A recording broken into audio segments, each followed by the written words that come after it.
He's a world-renowned doctor and chief scientific officer, one of our partners here at Real America's Voice, the wellness company. He is Dr. Peter McCullough. Doctor, great to have you back on the show. Thank you. Thanks for joining us. All right, I want to start with the CDC. A little bit of alarm in the last couple of days with their language.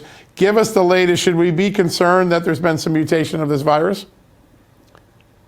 The virus is destined to mutate. You know, if bird flu has been around for over 100 years, the current outbreak is now over 4 years old, and we are seeing mutations. The man who got sick in Louisiana is in the hospital. He's going to survive.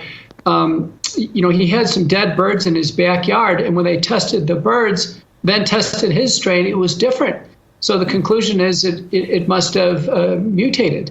So this can happen. The most important thing people can do is to use nasal sprays and throat sprays or gargles in prevention of not only seasonal flu, but bird flu. At the Wellness Company, we feature immune mist products, and they work fine for this application. Yeah, great idea. Dr. McCullough, I feel like one of the questions that should have been asked at the beginning of COVID is the same question that should be asked now about bird flu, which is who is the most vulnerable, who is most at risk to die from something like this? And maybe with bird flu, it's not anybody. We know with COVID, obviously, that wasn't the case. But who's the most vulnerable here? Just like with COVID-19, bird flu is ubiquitous. So it's useless to try to isolate herds in California and quarantine them. It's ridiculous to be culling or killing perfectly healthy chickens. Just like with COVID-19, it's ubiquitous among the animals. The animals would have to, need to gain natural immunity. We've never had a human death of bird flu.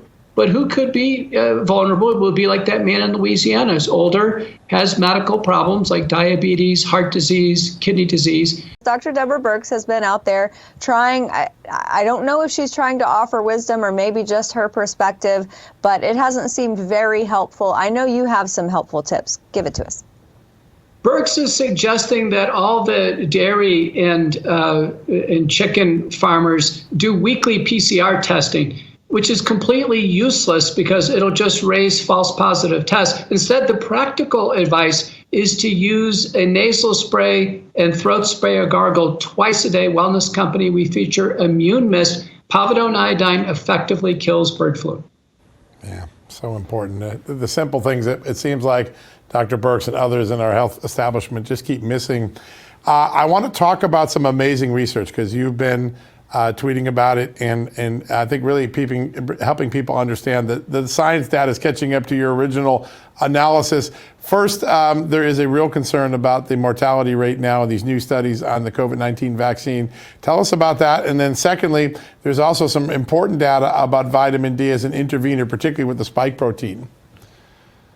You know, the FAQ and the package insert for the COVID vaccine never claims that the vaccines reduce the risk of death. They've never made that regulatory claim, but yet FDA Commissioner Robert Califf, as well as Coronavirus Committee Chairman Brad Wenstrup, have actually made these false claims that the vaccines reduce the rate of death. In fact, they don't now. Multiple studies out showing those who took the shots more likely to die if they develop COVID-19.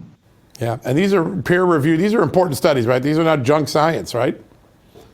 No, they're fully peer-reviewed studies, and the biologic rationale is that if the body keeps getting loaded with the spike protein from the vaccines, it simply can't fight off the next attack from SARS-CoV-2. Yeah, important stuff. Dr. McCullough, I know that you have put a protocol out there for people who have had the vaccine and maybe they've gotten boosted, for some people who are still experiencing adverse effects from the vaccine. And I actually just sent the protocol to a friend of mine recently. I was frantically scanning through my text messages. But can you talk to us about that protocol? Yeah, I have over 2 years now of direct clinical experience with McCullough protocol-based spike protein detoxification, the combined use of nattokinase, bromelain, and curcumin. Now at Wellness Company, we have it in a single capsule called the Ultimate Spike Detox. 2 capsules twice a day as a starting dose. It helps clear spike protein from the body. It's the best chance we have of detoxifying after SARS-CoV-2 in the vaccine. Yeah, it's so important, and it was so right then. It's even more right now as people become to appreciate your early wisdom on this. Dr. McCullough, is there a similar protocol now, or is it the same protocol when you look at bird flu and other emerging viruses?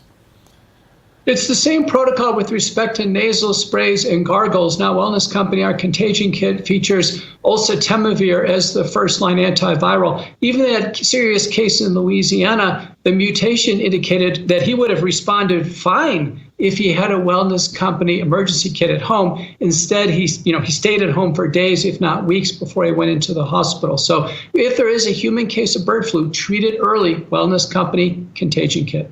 Yeah, very smart. Dr. McCullough, I want to ask you, I love scientific research. I love scientific advancement and, moving forward in the fields and finding new remedies for things and new technologies in medicine. But sometimes common sense and old school wisdom reign supreme. And one thing we've constantly talked about is that with COVID, it should have been a public health initiative where people were told to go outside, get exercise, talk to friends who are healthy, get vitamin D. Those things still reign supreme when it comes to just keeping a baseline of health, don't they? Every study done has shown vitamin D has a positive effect. It helps prevent viral infections like SARS-CoV-2 and influenza, and then it's actually used in active treatment at higher doses. I recommend for patients 10,000 units of vitamin D3 plus 100 micrograms of vitamin K2 now in common supplements. Yeah, and it works. So I want to talk about something you and our colleague, Dr. Gina Loudon, talked about. Sugar. When you got a respiratory infection, particularly an upper respiratory infection, sugar actually makes things worse, not better, right? Right. We should never advise on drinking sugary drinks like colas or Gatorade. They can have 30 to 60 grams of sugar, and give Dr. Gina credit. She was right. Tea with honey, a teaspoon of honey is only about 5 grams of sugar, but a natural sugar, and even Manuka honey from New Zealand has medicinal properties, is actually antiviral, shown in preclinical studies. So much better off going with tea, Manuka honey, or just non-sweetened forms of fluid replacement. Much better than drinking sugary drinks or having sweets during the setting of an acute illness. What about something like maple syrup? Maple syrup is probably a little bit more on the side of refined, so I'd stick with the medical literature here and go with tea and honey. I got it.